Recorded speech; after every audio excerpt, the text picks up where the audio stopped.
वागीशाद्या सुमनसः सर्वार्थानामुपक्रमे यन्नत्वा कृतकृत्या स्युः तन्नमामि गजाननं शरदिन्दुविकासमन्दहासां स्फुरदिन्दीवरलोचनाभिरामाम् अरविन्दसमानसुन्दरास्यामरविन्दासनसुन्दरीमुपासे शरदिन्दुसुन्दररुचिश्चेतसि सा मे गिरां देवी अपहृत्य तमः सततमर्थानखिलान् प्रकाशयतु श्रुतिस्मृतिपुराणानामालयं करुणालयं नमामि भगवत्पादशङ्करं लोकशङ्करं व्यासाय विष्णुरूपाय व्यासरूपाय विष्णवे नमो वै ब्रह्मनिधये वासिष्ठाय नमो नमः।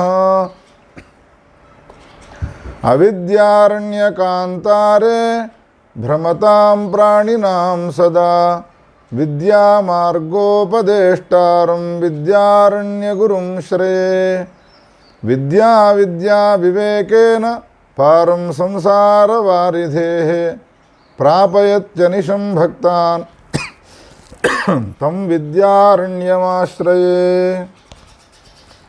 श्रीकृष्ण गोविंद हरे मुरारे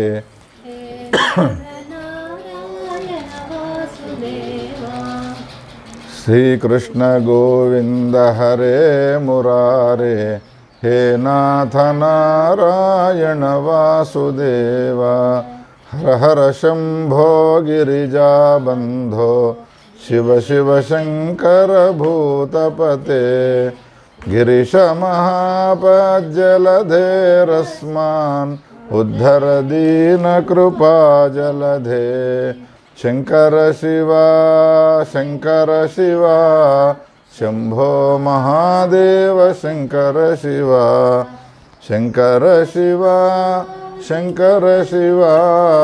शंभो महादेव शंकर शिवा काशीपते वाराणसीपते गंगा जट जूट गौरीपते काशीपते वाराणसीपते गंगा जटा जूट गौरीपते श्री गुरो पाहि मां परमदयाळो पाहि मां शृंगेरि जगद्गुरो पाहि मां भारती तीर्थ पाहि मां विधुशेखर भारती पाहि मां। गौरी शंकर भगवान की जय। नमः पार्वती पतये हर हर महादेव। कर्मिणा प्राप्यते मोक्षः उताहो ज्ञानिना मुने एतं न संशयं छिन्धि सूत पौराणिकोत्तम। పరమ పావనమైన పురుషార్థ సుధానిధి గ్రంథాన్ని విద్యారణుల వారు రచించినారు.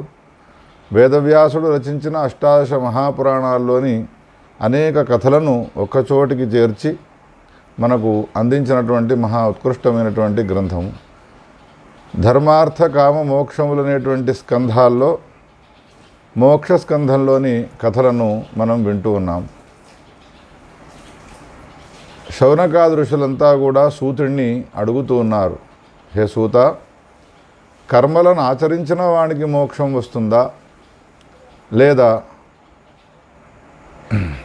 జ్ఞానాన్ని ఆశ్రయించినటువంటి వానికి మోక్షం వస్తుందా, మా సంశయాన్ని తీర్చవయ్యా అన్నారు. అప్పుడు సూతుడు శౌనకాదుల యొక్క ఈ ప్రశ్నను విన్నటువంటి వాడి సమాధానం చెప్తూ ఉన్నాడు. ముక్తి అనేటువంటిది అనేక రకాలుగా ఉంటుందయ్యా. అందులో సాయుధ్య ముక్తి అనేటువంటిది ఏదైతే ఉన్నదో అది సాక్షాత్తు కారణమవుతుంది. కర్తారం కర్మబధ్నాతి ఖలు వేద విదాంబరాహ. ఎవరైతే కర్మాచరణ చేస్తూ ఉంటారో లోకంలో ఉన్నటువంటి మానవులు, కర్మ వలన వాళ్ళంతా కూడా బద్ధులవుతూ ఉంటారు.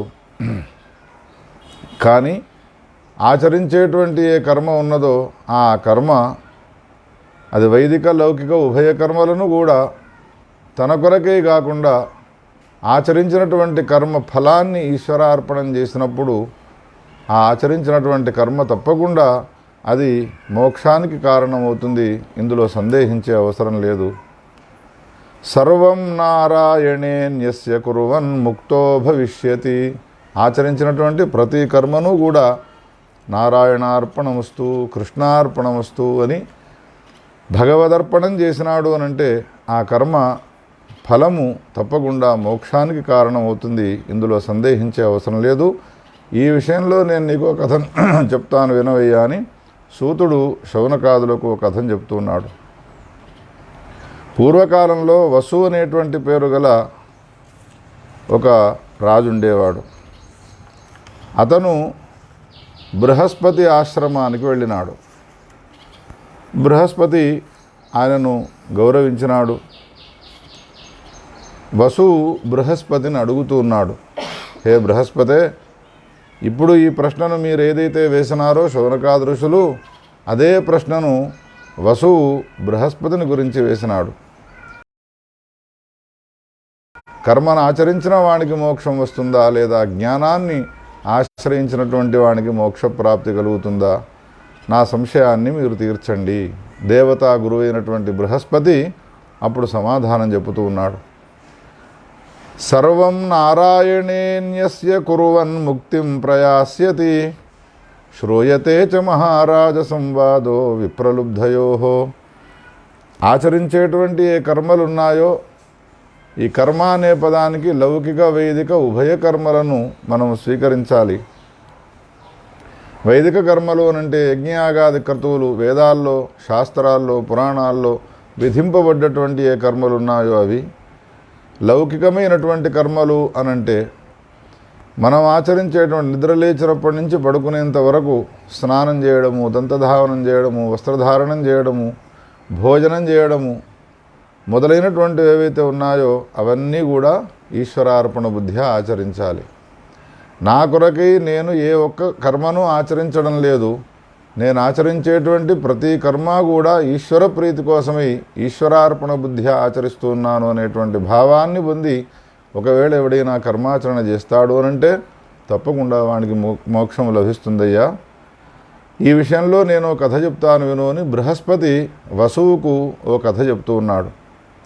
పూర్వకాలంలో సంయమనుడు అనేటువంటి పేరు గల ఒక బ్రాహ్మణోత్తముడు ఉండేవాడు.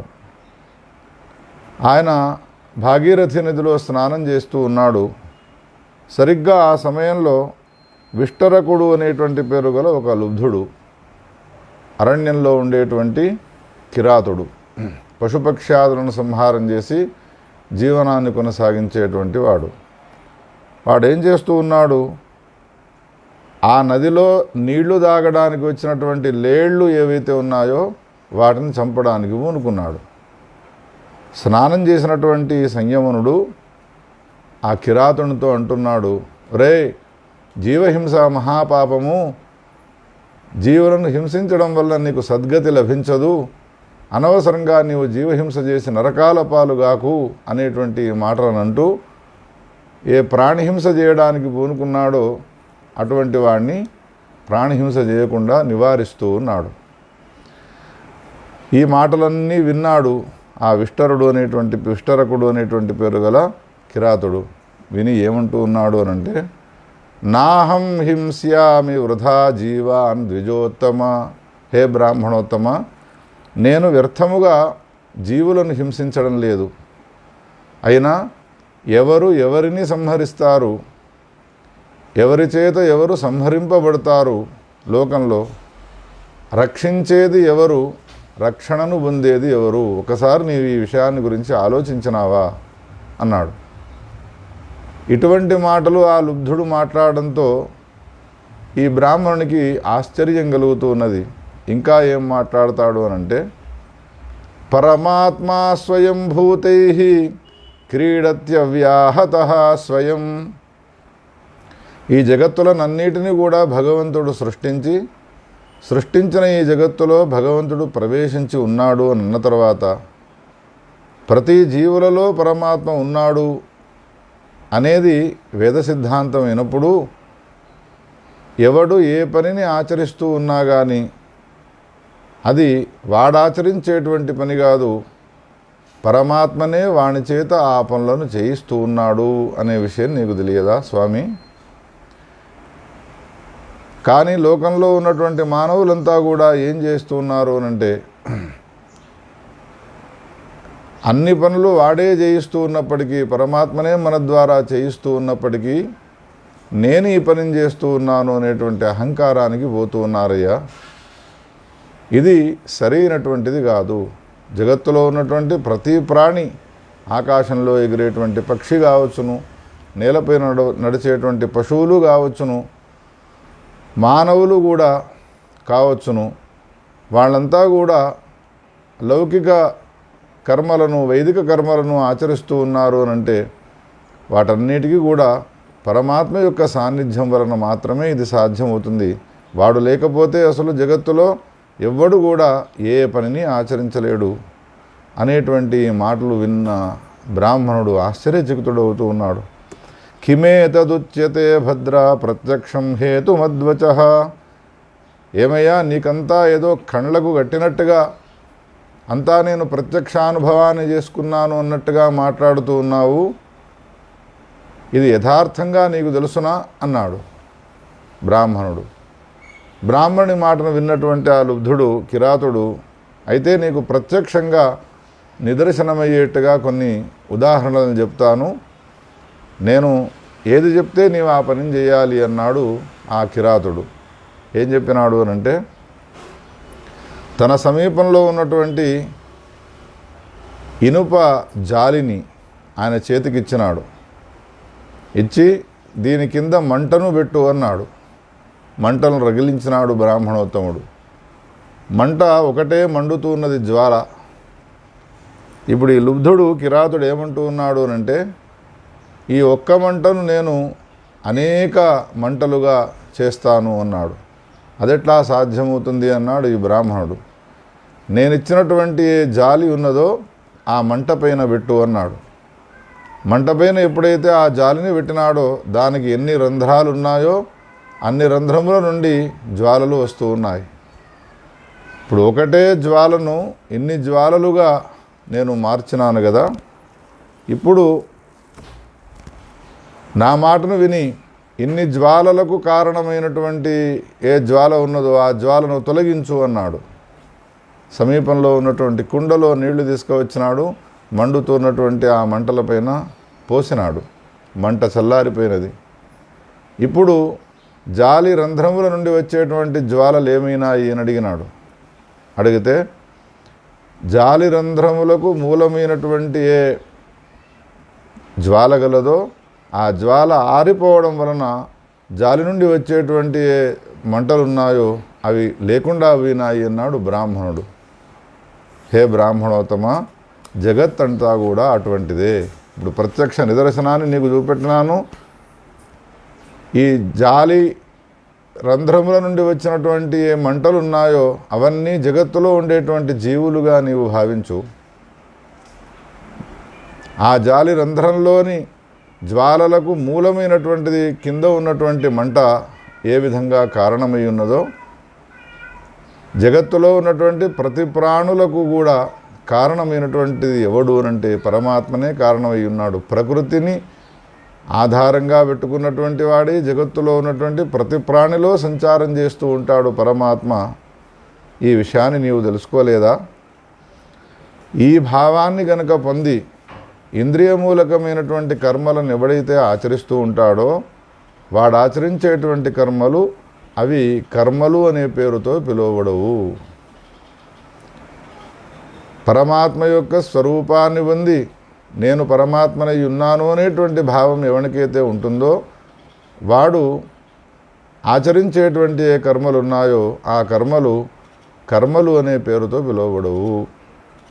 అవి ఆచరిస్తూ ఉన్నప్పటికీ కూడా ఆచరించని వాని కిందికే లెక్కకు వస్తాయి అనేటువంటి మాటలు ఎప్పుడైతే అన్నాడో ఆకాశం నుండి పుష్పవృష్టి కురిసినది.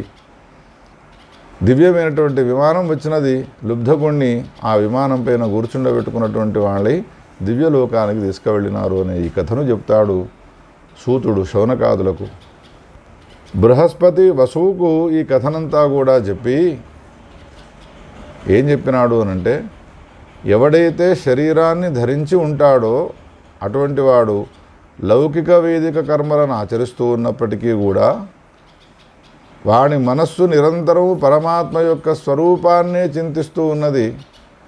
నేను జీవుడను కాదు, నేను పరమాత్మను అనేటువంటి భావం, అహం బ్రహ్మాస్మి అనేటువంటి బ్రాహ్మీ స్థితి వాడికి వచ్చి ఉన్నది అని అన్న తర్వాత వాడు ఆచరించే కర్మలు వానికి లేపాన్ని ఇవ్వవయ్యా. ఎట్లా అయితే అరణ్యంలో సంచారం చేస్తూ ఉన్నటువంటి ఆ కిరాతుడు పశువులను పక్షులను హింస చేస్తూ ఉన్నప్పటికీ కూడా హింసాజన్యమైనటువంటి ఫలాలు ఉంటాయో దుఃఖాలు వాడిని లేపాన్ని కలిగించవు.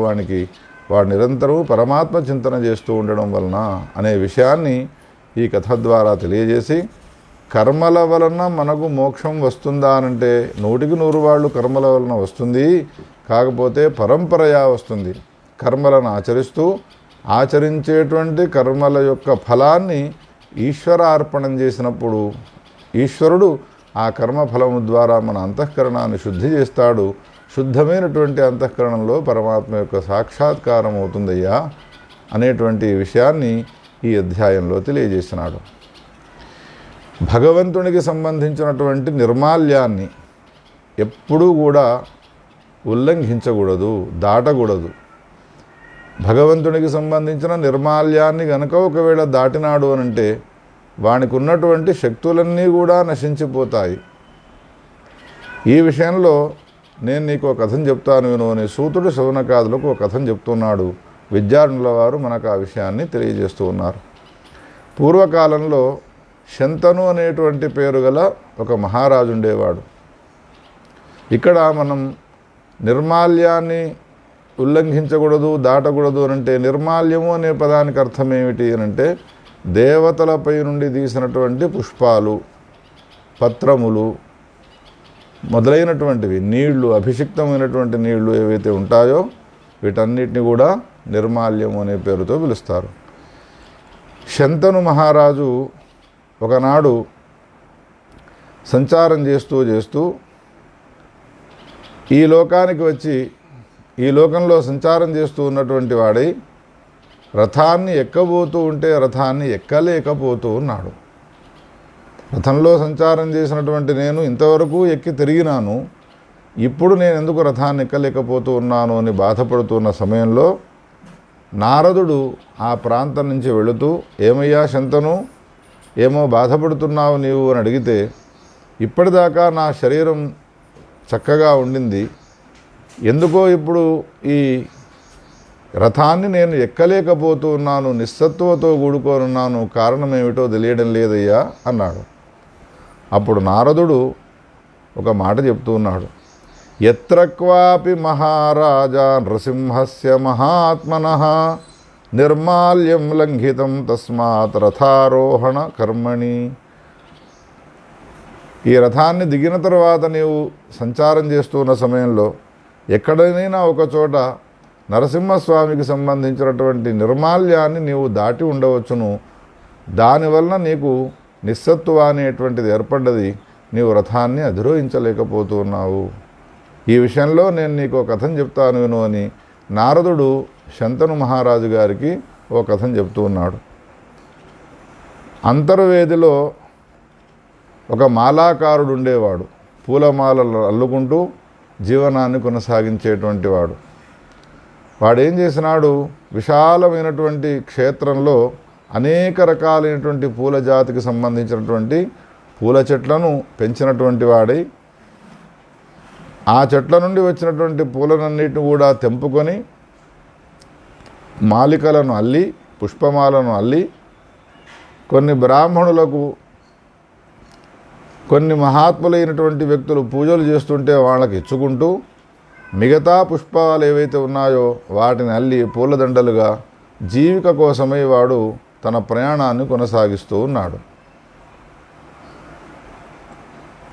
పూలు బాగా పూస్తూ ఉన్నాయి చెట్లకు, అందుకని చెట్లపైన పూలు చూడగానే అందరికీ తెంపుకుని వెళ్ళాలి అని అనిపిస్తుంది అని భావించి తాను నిర్మించినటువంటి పూదోటలోకి ఎవ్వరూ ప్రవేశించకుండా ఉండేట్టుగా అనుల్లంఘ్యముగా దాటి వచ్చేందుకు వీలు లేకుండా ఆ పూలతోట యొక్క నిర్మాణాన్నంతా కూడా చేసుకున్నాడు. కానీ విచిత్రం ఏమవుతున్నది అనంటే, తాను తెల్లవారి పూలను తెంపుకోవడానికి వెళ్ళే సమయానికల్లా చెట్లకు ఉన్నటువంటి పూలన్నీ కూడా కనిపించకుండా పోతూ ఉన్నాయి. చాలా బాధపడుతూ ఉన్నాడు. ఎవరు తీసుకుపోతున్నారు ఈ పూలను అనంటే, జయంతుడు అనేటువంటి పేరు గల ఇంద్రుని యొక్క కుమారుడు స్వర్గలోకం నుండి వచ్చి అనేక రకాలైనటువంటి పుష్పజాతులు ఈ వనంలో ఉన్నాయి అని, సుగంధ భరితములైనటువంటి పుష్పాల యొక్క వాసనను ఆఘ్రాణించి కొన్ని రకాలైనటువంటి పుష్పాలను తీసుకువెళదాము అని ప్రతిరోజు కూడా తీసుకువెళుతూ ఉన్నాడు. నరసింహస్వామి కోసమై, విశేషంగా మహాత్ములకు ఇచ్చేందుకోసమై పూలమాలికల నల్లేటువంటి మాలాకారుడు జరుగుతున్నటువంటి ఈ పరిస్థితిని చూచి బాధపడ్డాడు. ఒకనాడు నిద్రపోయిన సమయంలో నరసింహస్వామి కలలో వచ్చి, నీ పుష్పాలను ఎవరో అపహరిస్తూ ఉన్నారు, అపహరించేవాని యొక్క ఆ పుష్పాలు అపహరణకు గురికాకుండా ఉండాలి అనంటే నీ ఒక ఉపాయాన్ని చేయి, నాపై నుండి తీసినటువంటి ఏ నిర్మాల్యం ఉన్నదో ఆ నిర్మాల్యాన్ని తోటలో జల్లివేసేయి అన్నాడు. నరసింహస్వామి కలలో ఈ మాట చెప్పిన తర్వాత అతనిపైన ఉన్నటువంటి నిర్మాల్యాన్ని అంతా జల్లినాడు. రోజటి వలె ఏదో ఒకరోజు 2 రోజులు పూలను తీసుకువెళ్తున్నాడు జయంతుడు అనంటే ఇబ్బంది లేదు. కానీ తన జీవికకు సాధనమైనటువంటి ఈ పుష్పాలను అపహరిస్తూ ఉన్నాడనే విషయాన్ని గమనించి నరసింహస్వామి యొక్క అనుగ్రహానికి పాత్రుడైనటువంటి ఆ మాలాకారుడు నిర్మాల్యాన్నంతా కూడా చల్లినాడు. రోజటి వలె ఆనాడు వచ్చినాడు. నిర్మాల్యాన్ని ఎప్పుడైతే లంఘించినాడో, దాటగానే ఆయనకు రథాన్ని అధిరోహించేటువంటి సామర్థ్యాన్ని కోల్పోయినాడు. ఆయన రథాన్ని అధిరోహించేటువంటి సామర్థ్యాన్ని కోల్పోయినాడు ఆ జయంతుడు. ఎంత ప్రయత్నం చేసినా రథాన్ని ఎక్కలేకపోతూ ఉన్నాడు. నారదుడు వసువుకు ఈ వృత్తాంతాన్ని చెబుతూ ఉన్నాడు. అప్పుడు రథాన్ని నడిపేటువంటి ఏ సారథి ఉన్నాడో ఆ సారథి, హే జయంత, స్వర్గలోకానికి తొందరగా వెళ్ళాలి, ఒకవేళ వెళ్ళకపోయినట్టయితే నేను కూడా ఇక్కడే ఉండిపోవలసి వస్తుంది, అందుకని నీవు ఎక్కలేకపోతున్నావు, నీవేదో ఒక మహా అపచారాన్ని చేసినావు, అందుకని నీకు ఎక్కే సామర్థ్యం తొలగిపోయినది, నేను మాత్రం వెళుతూ ఉన్నాను అని స్వర్గలోకానికి వెళ్ళబోతూ ఉన్నాడు. నేను చేసిన అపచారం ఏమిటి, రోజటి వలె వస్తూ ఉన్నాను, పూలను తెంపుకుంటున్నాను, అదే కదా చేసినది అని అంటే, అప్పుడు ఆ సారథి అన్నాడు, నరసింహస్వామి యొక్క పుష్పాలను నీవు ఉల్లంఘనం చేసినావు, దాటినావు, దానివల్ల నీకు మహిమ శక్తులన్నీ కూడా నీవు వాటినన్నిటిని కూడా కోల్పోయినావు, అవన్నీ నీకు తొలగిపోయినాయి, అందుకని నీవు ఎక్కలేకపోతూ ఉన్నావు, నేను మాత్రం వెళుతున్నాను స్వర్గలోకానికి అన్నాడు. అప్పుడు కింద ఉన్నటువంటి జయంతుడు సారథితో అన్నాడు, దీనికి నేను మళ్ళీ సామర్థ్యాన్ని పొందేటువంటి అవకాశం లేదా? నేను చేసినటువంటి అపచారాన్ని తొలగించుకునేందుకు ఏదైనా ప్రాయశ్చిత్తం ఉన్నదా? చెప్పుకుంటూ వెళ్ళవయ్యా అని సారథిని అడిగినాడు. అప్పుడు ఆ సారథి స్వర్గలోకానికి వెళుతూ ఈయనతో ఏమన్నాడు అంటే, నీవు కురుక్షేత్రానికి వెళ్ళి, కురుక్షేత్రంలో కొన్ని బ్రాహ్మణుల యొక్క ఇళ్ళున్నాయి, ఆ ఇళ్లలో 12 సంవత్సరాలు సేవ చేసి పరిచర్యలు చేసి వాళ్ళు తినగా మిగిలినటువంటి ఉచ్ఛిష్టాన్ని ఆహారంగా స్వీకరించి వాళ్ళ ఇళ్లలో కనుక నీవు సేవ చేసినావు అనంటే ఈ నిర్మాల్య ఉల్లంఘనాజనితమైనటువంటి పాపం నుండి నీవు విముక్తిని పొందుతావు, సదాచార సంపన్నులు శ్రేష్ఠులైనటువంటి ఆ బ్రాహ్మణుల ఇళ్లలోకి వెళ్ళి సేవ చేయవయ్యా, ఇంతకన్నా పరిష్కారం ఇంకొకటి లేదు అన్నాడు. స్వర్గలోకానికి వెళ్ళిపోయినాడు. అప్పుడు ఆ జయంతుడు కురుక్షేత్రానికి వెళ్ళి కురుక్షేత్రంలో ఉన్నటువంటి బ్రాహ్మణుల ఇళ్లలోకి వెళ్ళి నిరంతరం సేవ చేస్తూ ఉన్నాడు. వాళ్ళు తినగా మిగిలినటువంటి ఆహారాన్ని తింటూ ఉన్నాడు. ఒకనాడు సేవానిరతుడై ఉండి వేరే ఇతరమైనటువంటి వ్యాపకాలు ఏవీ లేకుండా ఉన్నటువంటి ఈ జయంతుడిని బ్రాహ్మణులంతా అడిగినారు, ఏమయ్యా వచ్చిన నాటి నుండి చూస్తున్నాము, ఏళ్ల తరబడి నీవు సేవ చేస్తూ సేవలో నిరతుడవై ఉన్నావు. ఎందుకు ఈ విధంగా నీవు సేవ చేస్తున్నావు అని ప్రశ్న వేస్తే జరిగిన వృత్తాంతం అంతా చెప్పినాడు. నేనెవరినో కాదు, స్వర్గలోకాధిపతి అయినటువంటి ఇంద్రుని కుమారుడను, నన్ను జయంతుడు అనే పేరుతో పిలుస్తారు. జయంతుడనైనటువంటి నేను నిర్మాల్యాన్ని ఉల్లంఘించినాను, దాటినాను.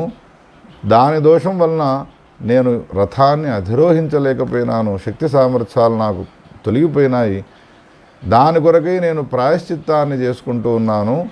ఇంతలో 12 సంవత్సరాలనేది బ్రాహ్మణులు ఆశీర్వచనాన్ని ఇచ్చినారు. స్వర్గలోకం నుండి విమానం రాగానే దాన్ని అధిరోహించి ఆయన చక్కగా వెళ్ళిపోయినాడయ్యా. అందుకని హే వసు, నీవు కూడా ఈ నిర్మాల్యాన్ని ఉల్లంఘన చేసినావు కాబట్టి తద్దోష పరిహారార్థమై నీవు కూడా 12 సంవత్సరాలు బ్రాహ్మణ సేవ చేయి, దానివలన నీకు శ్రేయస్సు లభిస్తుంది అనగానే ఆయన కూడా నరసింహస్వామి యొక్క నిర్మాల్యోల్లంఘన జనితమైనటువంటి దోషాన్ని పరిహారం చేసుకునేందుకోసమై సత్రే 12 వత్సరే బ్రాహ్మణేభ్య పరన్నాస్తి, బ్రాహ్మణుల సమీపానికి వెళ్ళినటువంటి వాడి, సదాచార సంపన్నులైనటువంటి వాళ్లకు చక్కగా సేవ చేసినటువంటి వాడై దోషం నుండి నివృత్తిని పొందినాడయ్యా అనే ఈ కథను చెప్పి సూతుడు అంటాడు, భక్త్యా ద్విజోచ్ఛిష్టమపి ప్రమార్జయేతు శుచిర్నరో యస్తు సమాహితాత్మ స పాపబంధం పరిహాయ భుంక్తే గవాం ప్రదానస్య ఫలం ప్రయాతి. కొన్ని వందల ఆవులను దానం చేస్తే ఏ పుణ్యం వస్తుందో ఆ పుణ్యాన్ని పొందుతాడు. అంతేకాదు, ఎన్ని రకాలైనటువంటి పాపాలు చేసినాడో ఆ పాపాల నుండి నివృత్తి కలుగుతుంది. ఎవనికి ఏ కర్మను ఆచరించడం వలన అనంటే సదాచార సంపన్నులైనటువంటి బ్రాహ్మణులకు సేవ చేస్తూ వాళ్ళు తినగా మిగిలినటువంటి ఆహారం ఉంటుందో ఆ ఆహారాన్ని సేవించడం వలన వాడి పాప ప్రక్షాళనం అవుతుంది, వాడికి శ్రేయస్సు లభిస్తుంది అనేటువంటి విషయాన్ని తెలియపరిచినారు. చేసినది ఉల్లంఘన, కేవలం అది సూక్ష్మమైనటువంటి పని అని మనం అనుకుంటాం. ఏమున్నది, నిర్మాల్యాన్ని ఉల్లంఘన చేస్తే అని నిర్లక్ష్యం చేస్తాము. కానీ ఆ చిన్న పని అని అనుకున్న దానికి 12 సంవత్సరాలు దానికి మనం ప్రాయశ్చిత్తాన్ని చేసుకోవాల్సినటువంటి అవసరం ఉంటుంది. కాబట్టి శివ నిర్మాల్యం కానీ, విష్ణుమూర్తికి సంబంధించినటువంటి నిర్మాల్యం కానీ, పుష్పాలు, బిల్వదళాలు, తులసి దళాలు, అభిషిక్తమైనటువంటి జలాలు, పంచామృతాలు, తీర్థము మొదలైనటువంటివి ఏవైతే ఉంటాయో వాటిని ఎట్టి పరిస్థితుల్లో కాలుతో దాటడానికి వీల్లేదు అనే విషయాన్ని మనకు విద్యార్థుల వారు ఈ కథను తెలియజేస్తూ చెప్పినారు. అదేవిధంగా పాప పరిహారానికి ఇంకా అనేక రకాలైనటువంటి ఉపాయాలను చెప్పినాడు. శివుడు సాక్షాత్ విష్ణుమూర్తికే చెప్పినాడు, హే విష్ణుమూర్తి, భారతదేశంలో పవిత్రమైనటువంటి నాకు సంబంధించినటువంటి ఎన్నో క్షేత్రాలు ఉన్నాయ్యా. ఎవరైతే పాపం చేసినాను నేను అని అనుకుంటాడో వాని పాప పరిహారం కావాలి అని అనుకుంటే వేదశాస్త్రాల్లో చెప్పబడ్డటువంటి ప్రాయశ్చిత్తాలను చేసుకునేటువంటి యొక్క స్థాయి, శక్తి, సామర్థ్యాలు వానికి లేనప్పుడు వాడు చేయాల్సిన పని ఏమిటి అంటే నాకు సంబంధించిన ఎన్ని క్షేత్రాలు ఉన్నాయో ఆ క్షేత్రాల్లో నివాసం చేస్తే చాలు వాని పాపాలన్నీ కూడా పటాపంచలైపోతాయి అని స్కంద పురాణంలో ఈ విషయాన్ని తెలియజేసినాడు. అప్పుడు పాపాలు అనేటువంటివి ఏవైతే ఉన్నాయో అవి రోగాలుగా మారుతూ ఉంటాయి. ఏ పాపము చేయడం వలన ఏ విధమైనటువంటి రోగం మానవులకు సంక్రమిస్తుంది అనేటువంటి విషయాన్ని కూడా వ్యాసుడు చెప్పినాడు. వ్యాసుడు రచించినటువంటి పురాణాల్లో ఈ విషయం నేను వినలేదు, ఈ విషయం వ్యాసుడు చెప్పలేదు అని అనడానికి వీలు లేకుండా వ్యాసుడు అన్ని విషయాలను మనకు తెలియజేసినాడు. ఆయన చెప్పినటువంటి ఏ జ్ఞానము గలదో, ఆయన మనకు ఉపదేశం చేసినటువంటి ఏ విషయాలు గలవో ఆ విషయాలను పొంది ఆయనకు ఏ విధంగా మనం కృతజ్ఞతను సమర్పించుకోవాలో మనకు తెలియదు. మన శరీరంలో ఉన్నటువంటి తోలును ఒలిచి, శ్లోకంలో అంటారు కదా, ఎవరైనా సహాయం చేస్తే నా తోలును ఒలిచి నీకు చెప్పులు కుట్టినా కానీ నీవు చేసినటువంటి సహాయాన్ని నేను మరిచిపోలేను అని అంటూ ఉంటారు లోకంలో. సామాన్య మానవుడు మనకు చేసిన సహాయానికే అంతగా మనం స్పందిస్తూ ఉంటాము. కానీ అనంతమైనటువంటి జ్ఞానాన్ని వేదశాస్త్ర పురాణ వేదశాస్త్రాల్లో ఉన్నటువంటి దాన్నంతా కూడా పురాణాల ద్వారా అర్థమయ్యేటువంటి రీతిలో మనకు తెలియజేసి ప్రోత్సాహాన్ని కలిగించినటువంటి వ్యాసునికి ఏ విధంగా మనం కృతజ్ఞతను తెలుపగలము? ఒకే ఒకటి ఆయన విషయంలో మనం కృతజ్ఞతను తెలపడము అనంటే ఆయన రచించినటువంటి పురాణాలను శ్రవణం చేయడమే. శృతములైన విన్నటువంటి పురాణాలలోని ధర్మాలను పాటిస్తూ ఉండడమే ఆయనకు మనం చేసేటువంటి కృతజ్ఞత. అందులో జ్ఞానము వలన అజ్ఞానం వలన చేసేటువంటి కర్మలు రకరకాలుగా ఉంటాయి. ఎవరైతే బ్రహ్మహత్యా పాపాన్ని చేసినారో వానికి క్షయరోగం అనేటువంటిది ఏర్పడుతుంది. పాప నిమిత్తమైనటువంటి దుఃఖాలను లోకాంతరాల్లో అనుభవించిన తర్వాత మళ్ళీ మానవ లోకంలో బట్టి వానికి వచ్చేటువంటి రోగాల గురించి చెప్తున్నాడు. కేవలం బ్రహ్మహత్యా పాపం చేసినాడు వానికి క్షయరోగం వస్తుంది అని మాత్రమే కాదు, ఇవన్నీ చేర్చుకోవాలి దాంట్లో. రౌరవము, మహారౌరవము, ఎక్కడెక్కడ ఎన్నెన్నేళ్ళు వాడు దుఃఖాన్ని అనుభవిస్తాడో అవన్నిటిని కూడా చేర్చుకొని ఈ లోకంలో మళ్ళీ పుట్టిన తర్వాత వాడు ఏ రోగగ్రస్తుడై పుడతాడు ఏ పాపాన్ని చేయడం వలన. బ్రహ్మహత్యా పాపం చేసినటువంటి వానికి క్షయరోగం అనేటువంటిది వస్తుంది. సురాపానం చేసినటువంటి వాడు ఎవడైతే ఉంటాడో కోతి వర్ణము కలిగినటువంటి దంతాలతో పుడతాడు వాడు. ఎవరు బంగారాన్ని అపహరిస్తారో వానికి నఖాలన్నీ కూడా పాడైపోయి ఉంటాయి. ఎవరు గురుతల్పగుడైతాడో వానికి చర్మరోగం అనేటువంటిది ఏర్పడుతుంది. ఇతరుల యొక్క నిందను ఎవడైతే చేస్తూ ఉంటాడో వానికి వచ్చేటువంటి రోగము కుంటివాడై పుడతాడు, వాడు చెవిటివాడై పుడతాడు. ఎవరైతే గురు నిందను చేస్తూ ఉంటాడో అటువంటి వాడు భగంధర రోగగ్రస్తుడవుతాడు. గురువు యొక్క ఆజ్ఞను ఎవడైతే ఉల్లంఘిస్తాడో, గురువు విషయంలో ఎవడైతే మాత్సర్యంతో కూడుకొని ఉంటాడో అటువంటి వాడు మలములో పురుగి పుడతాడు. గురువు యొక్క ఆజ్ఞను ఉల్లంఘించినటువంటి వాడు, గురువుకు ద్రోహం చేసినటువంటి వాడు, గురు శుశ్రూషను చేయనటువంటి వాడు ఎవడైతే ఉంటాడో ప్రజ్ఞాహీనుడై ఉంటాడు వాడు అని. ఈ విధంగా ఎవడు ఏ విధమైనటువంటి పాపాన్ని చేస్తాడో వానికి ఆ విధమైనటువంటి రోగం వస్తుంది, ఆ విధమైనటువంటి జన్మ అనేటువంటిది వస్తుంది. ఎప్పటికీ ఇతరుల యొక్క ముచ్చటలనే చెప్పుతూ, మాటలనే చెప్పుతూ, కాలాన్ని గడుపుతూ వ్యసనాలకు గురైనటువంటి వాడు ఎవడైతే ఉంటాడో, సోమరిపోతే ఎవడైతే అయి ఉంటాడో అటువంటి వాడు పందిగా జన్మిస్తాడు. నరకలోకాల్లో దుఃఖాలన్నిటి కూడా అనుభవించి ఆ తర్వాత ఈ జన్మలో పందిగా జన్మిస్తాడు. ఉపపాతకాలు చేసినటువంటి వాడు ఎవడైతే ఉంటాడో వాడు కుక్కగా జన్మను పొందుతాడు అని. ఈ విధంగా ఎవరెవరు ఏ పాపాలను చేస్తే ఏ విధమైనటువంటి జన్మను పొందుతారో చెప్పి, ఈ పాపాలకన్నిటికీ పరిహారం ఒక్కటేనయ్యా శ్రీమన్నారాయణ. శంకరుడు నారాయణమూర్తికి చెప్తున్నాడు. ఏమిటి ఆ పరిహారము అనంటే, మహత్యా శ్రద్ధయా యుక్తాః నిర్మితాని శివేనైవ భూమౌ క్షేత్రాణి దేహినాం సర్వపాప విశుద్ధ్యర్థం తాని వక్ష్యామ్యశేషతః. జీవుల యొక్క పాపాలు ఏవైతే ఉన్నాయో అవి తొలగిపోవాలి అంటే వాటి శుద్ధి కోసమై నేను కొన్ని క్షేత్రాలను ఏర్పాటు చేసినానయ్యా నారాయణ. ఆ క్షేత్రాలను గురించి చెప్తున్నాను విను అని ఆ క్షేత్రాల యొక్క లిస్టునిచ్చినాడు. అవేమిటి? అమరేశము, ఓంకారేశము, ప్రభాసము, సోమనాథ క్షేత్రము, నైమిషారణ్యము, పుష్కరారణ్యము, శ్రీశైలము, జప్యేశ్వర క్షేత్రము, మహాకాళేశ్వరము ఉజ్జయిని, కేదారనాథము, కురుక్షేత్రము, విమల క్షేత్రము, గోకర్ణ క్షేత్రము, పుండరీక క్షేత్రము పంఢరీపురి, కాళహస్తీశ్వరము అని ఇవన్నిటిని కూడా చెప్పి, అవిముక్త అభిధే క్షేత్రే దేవో విశ్వేశ్వర స్మృత. అవిముక్తము అనేటువంటి పేరు గల కాశీ క్షేత్రము కూడా నా చేత సృష్టింపబడి ఉన్నది. ఇటువంటి అనేక క్షేత్రాలు శివునికి సంబంధించినటువంటి ఉన్నాయి. ఈ క్షేత్రాలకు వెళ్ళి క్షేత్రాన్ని దర్శిస్తే చాలు. క్షేత్రాణి దర్శనాత్తేషాం సర్వపాపై ప్రముచ్యతే. వాడన్ని పాపాల నుండి విముక్తిని పొందినటువంటి వాడు శుద్ధుడవుతాడు. అందుకని మానవ జన్మ వచ్చిన తర్వాత ఇంట్లో కూర్చొని విధింపబడ్డ కర్మలను ఆచరించక అవిహితములైనటువంటి నింద్యములైనటువంటి కర్మలను ఆచరించి పాపాలను పెంచుకుంటూ గుట్టలుగా పోవడమే మనిషి యొక్క కర్తవ్యం కాదు.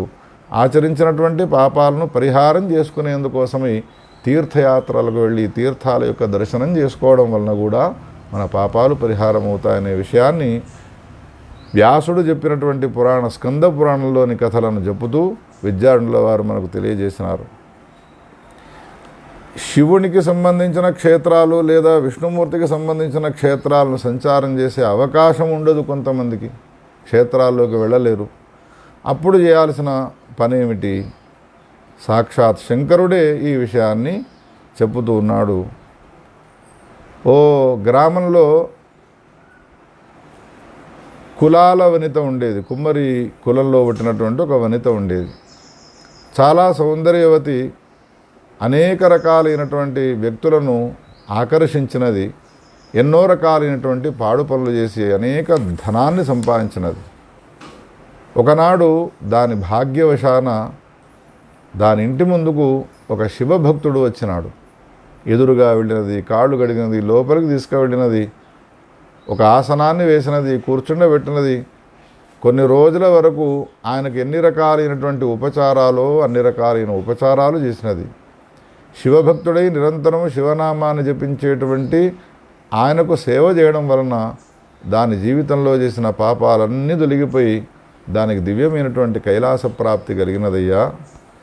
అందుకని క్షేత్రాలకు వెళ్ళే అవకాశం లేని వాళ్ళు మన ఇంటికి వచ్చేటువంటి మహాత్ములను గౌరవించి సేవలు చేసి వాళ్ళకి ఇష్టమైనటువంటి పదార్థాలను మనం పెట్టి వాళ్లకు పరిచర్యలు చేసినామనుకో దానివలన కూడా పాపాల యొక్క పరిహారం అవుతుంది. పాపాలను పరిహారం చేయడం కోసమే మేము యజ్ఞాలు చేస్తాము, మీ దగ్గర ఉన్నటువంటి ధనాన్ని మాకు ఇవ్వండి అని ఈ విధమైనటువంటి రీతిలో వ్యాసుడు ఎక్కడా కూడా చెప్పలేదు. పాపాలు పరిహారం కావడం కోసమే అనేక ఉపాయాలను వ్యాసుడు చెప్పినాడయ్యా. విద్యార్థుల వారు చెప్తారు, అనవసరంగా ఎదుటివాని మాటలను విని మోసపోయి మన ధనాన్నంతా వాళ్ళకు అప్పచెప్పి నీకున్న రోగాలను నయం చేయడానికి యజ్ఞాన్ని చేస్తాను, నీకున్నటువంటి కష్టాలు దొరికిపోవడానికి నేను ఈ జపాన్ని చేస్తాను అని మోసపుచ్చేటువంటి ఏ వ్యక్తులు ఉన్నారో వాళ్ళందరి వలలో పడకుండా వ్యాసుడు మన స్థాయికి తగ్గట్టుగా దిగి వచ్చి మనకు పాపాలకు సంబంధించిన పరిహారాలను ఎన్నిటినో చెప్పినాడు. అవన్నీ ఎప్పుడు తెలుస్తాయి మనకు అంటే కేవలం విద్యార్థుల వారు రచించినటువంటి పురుషార్థ సుధానిధిని లేదా వ్యాసుడు రచించిన అష్టాదశ మహాపురాణాలను అధ్యయనం చేసినప్పుడు, శ్రవణం చేసినప్పుడు మాత్రమే మనం వాటిని అన్నిటిని కూడా తెలుసుకోగలుగుతాం. ఒకనాడు పార్వతీదేవి శంకరునితో అంటూ ఉన్నది, హే శంకర, నీ వలన నేను ఎన్నో విషయాలను విన్నాను. కైలాసంలో శంకరుడు ఎప్పుడూ పార్వతీదేవిని ముందు కూర్చుండబెట్టుకొని అనేక రకాలైనటువంటి ధర్మ రహస్యాలను చెప్పుతూ ఉంటాడు. పురాణాలను, ఇతిహాసాలను, ధర్మశాస్త్రాలను. ఇదివరకే ఆమె అన్నీ చదువుకొని వచ్చినది తల్లిగారింట్లో అనేక శాస్త్రాల్లో నిష్ణాతురాలామె. అటువంటి ఆమెకు క్షణము వదిలిపెట్టకుండా అనేక రకాలైనటువంటి ఇతిహాసాలను వాటిని కూడా బోధిస్తూ ఉంటాడు. తమరి వలన నేను ఎన్నిటినో విన్నానయ్యా శంకర. ఇప్పుడు నేను ఒక ప్రశ్న వేస్తాను, నా ప్రశ్నకు సమాధానం చెప్పండి. ఏవై నియమినః పూర్వం తేషాం పూజా హి యత్ఫలం. ఏదైనా ఒక నియమాన్ని పెట్టుకుంటూ ఉంటారు లోకంలో, వాడు పెట్టుకున్నటువంటి నియమము వానికి ఫలాన్ని ఇస్తుందా? అనేక నియమాలు పెట్టుకున్న వాడి విషయం పక్కన పెట్టుకుంటే ఒక్క నియమం వలన వానికి ఏమైనా సద్గతి లభించే అవకాశం ఉంటుందా? నేను అడిగిన ఈ ప్రశ్నకు సమాధానం చెప్పమని అడిగితే అప్పుడు శంకరుడు పార్వతీదేవికి ఒక కథ చెప్తున్నాడు. లోకంలో ఏది నేను సాధించలేను అని అనుకుంటాడో ఆ అసాధ్యమైనటువంటి విషయాన్ని సాధించడానికి ఒక్క నియమం పెట్టుకుంటే సరిపోతుందే. అనేక నియమాలు చెప్పినాడు వ్యాస భగవానుడు. వేదశాస్త్ర పురాణ ఇతిహాసాలు కూడా ఎన్నో నియమాలు మానవుని యొక్క ఉద్ధారానికి చెప్పబడ్డాయి వేదశాస్త్ర పురాణాల్లో. అన్నిటినీ మనం పాటించలేం కాబట్టి అన్నిటికన్నా ఏ ఒక్కటైనా మనం పాటించినాము, దాన్ని గట్టిగా శ్రద్ధతో, భక్తి శ్రద్ధలతో పాటించినాము అని అంటే తప్పకుండా దానివలన నీకు మేలు జరుగుతుంది అనే విషయం. స్వర్గలోకంలో దేవతా శరీరాన్ని పొందినారు దేవతలు అనంటే ఆ దేవతలకు ఆ శరీరం ఎట్లా వచ్చినది, దేవతా శరీరం ఎట్లా వచ్చినది అని అంటే ఈ భారతదేశంలో, ఈ భూభాగంలో, ఈ భూమండలంలో వాడు పెట్టుకున్నటువంటి నియమాన్ని అతిక్రమించకుండా పరిపాలించడం వలన వానికి ఆ స్థానం వచ్చినది అనే విషయాన్ని గమనించాలి. మహాదేవుడైన శంకరుడు చెప్తున్నాడు, వారాణసీ క్షేత్రంలో ఒక బ్రాహ్మణుడు ఉండేవాడు. వేద నిందకుడు, బ్రాహ్మణులను గౌరవించేవాడు కాదు. వాడు బ్రాహ్మణుడై ఉండి బ్రాహ్మణులను గౌరవించడు. ఏ విధమైనటువంటి పేరుకు చెప్పుకోవడానికి బ్రాహ్మణుడు తప్ప ఏ విధమైనటువంటి నియమాలు వానిలో లేవు. సంధ్యావందనాన్ని ఆచరించడు, యజ్ఞాగాది కర్తలు లేవు, పరద్రవ్యాలతో సంతోషపడుతూ ఉంటాడు. అటువంటి వాడు బ్రాహ్మణ వృత్తికి నింద్యమైనటువంటి ఒక వ్యాపారాన్ని చేయడం కోసమై పూనుకున్నాడు. ఎవరికి ఏ వృత్తి విహితమై ఉన్నదో వాళ్ళు ఆ వృత్తిని చేయాలి. కానీ బ్రాహ్మణ వృత్తిని వదిలిపెట్టినటువంటి వాడే తనకు విధింపబడ్డటువంటి వృత్తిని వదిలిపెట్టి వ్యాపారం చేయడం ప్రారంభించినాడు.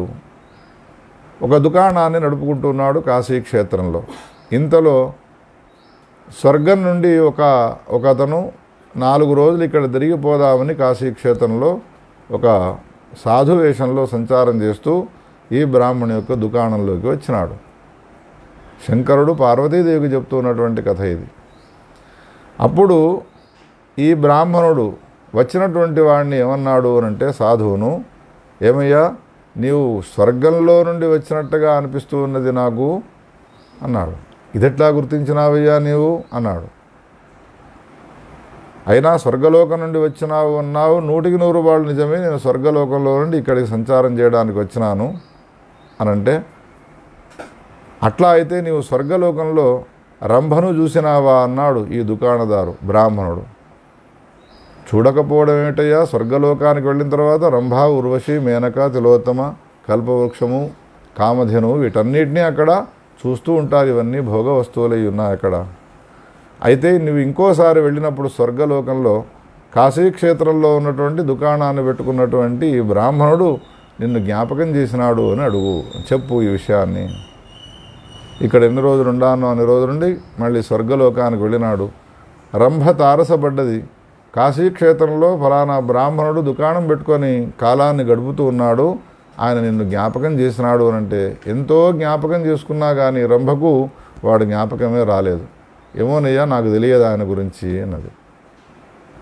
కొన్నాళ్ల తర్వాత స్వర్గలోకం నుండి మళ్ళీ కాశీక్షేత్రానికి వచ్చినాడు. ఇదే దుకాణానికి వచ్చినాడు. ఏమయ్యా నా గురించి నీవు రంభ దగ్గర చెప్పినావా అనంటే, చెప్పినాను కానీ నేను అసలే జ్ఞాపకం చేసుకోలేదు, నీవంటే ఆమెకు తెలియదట. ఇంకోసారి వెళ్ళినప్పుడు జ్ఞాపకం చెయ్యి, నేను దుకాణాన్ని నడుపుతున్నాను కాశీక్షేత్రంలో ఉన్నటువంటి నేను అని జ్ఞాపకం చెయ్యి అన్నాడు.